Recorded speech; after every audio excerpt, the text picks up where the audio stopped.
शेर कितने बूढ़ो हो जाए। और आपने हमारे मगरौन में भी कई वर्ष रात्रि में, और विशेषता ये रही कि मंच पर राम कथा को लेकर के आपने बहुत गाया। तो गारियां होनी चाहिए, उनमें व्यंग होना चाहिए।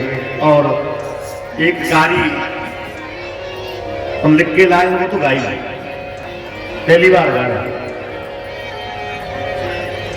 तो प्रतीक्षा करो, निकल यार।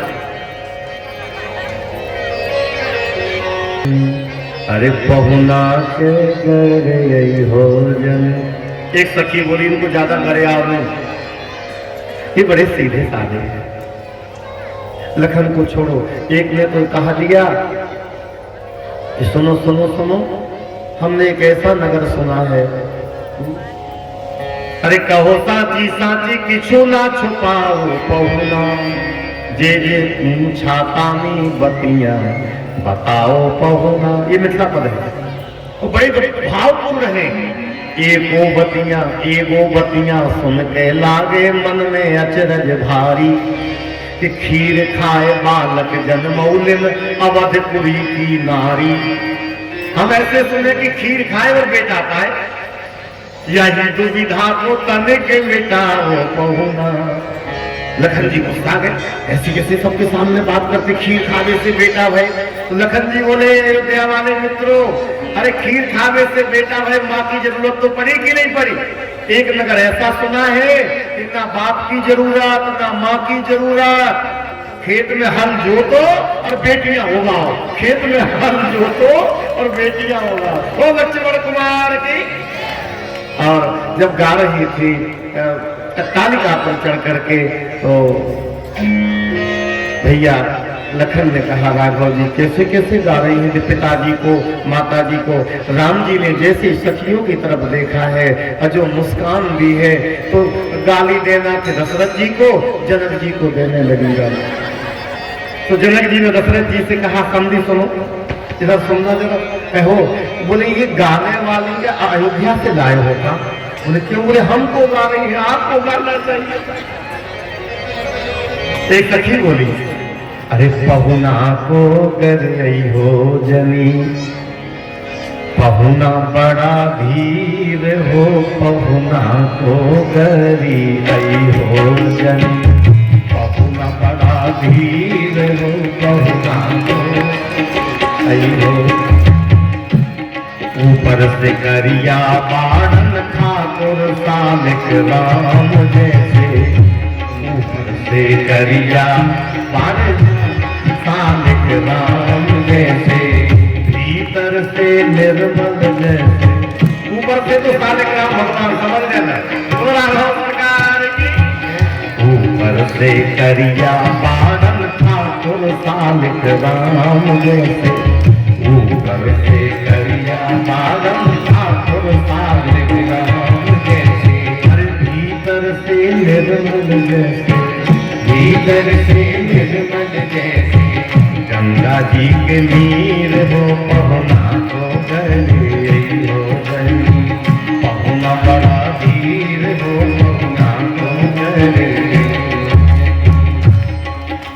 आगे बोली सुंदर स्वभाव इनकर सब विधि सराहे लायक, सुंदर स्वभाव इनकर सब विधि सराहे लायक।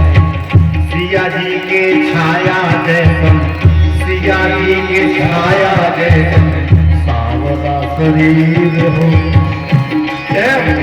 लेकिन रंग तो ऐसा ही है, मैंने कहा सालिक राम जैसे, अब क्या कह रही? सिया जी के छाया जैसन, सिया जी के छाया जैसन। व्यक्ति को स्वप्न में लक्ष्मी जी आई और कहने लगी अब हम जाने वाले हैं तुम्हारे घर से। रोने लगा वो धनी, माता तुम्हारे बिना तो हम कंगाल हो जाएंगे। तो लक्ष्मी ने कहा कि देखो एक बात है, तुमने हमारी बहुत पूजा करी है,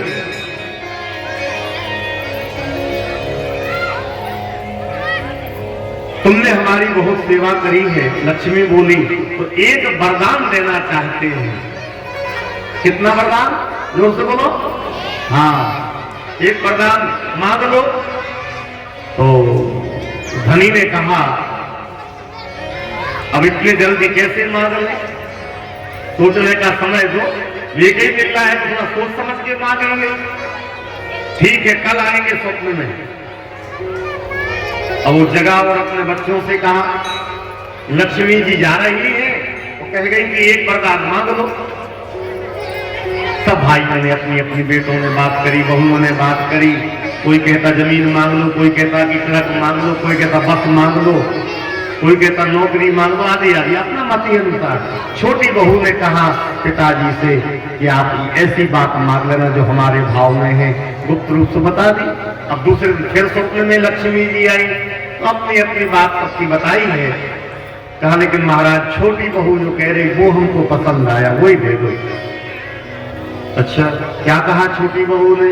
छोटी बहू ने कहा है कि हम गरीब हो जावे, धनहीन हो जावे, दरिद्र हो जावे, लेकिन इतना आशीर्वाद दे दो कि हम चारों भाई और चारों बहुएं, माता पिता, हम सब में हमेशा सुमति बनी रहे, बस और कुछ नहीं चाहिए। सब सुमति बनी, भाई भाई साथ रहे, बहुएं देवरानी जेठानी साथ रहे, माता पिता की सेवा हो, सुमति बन जाए।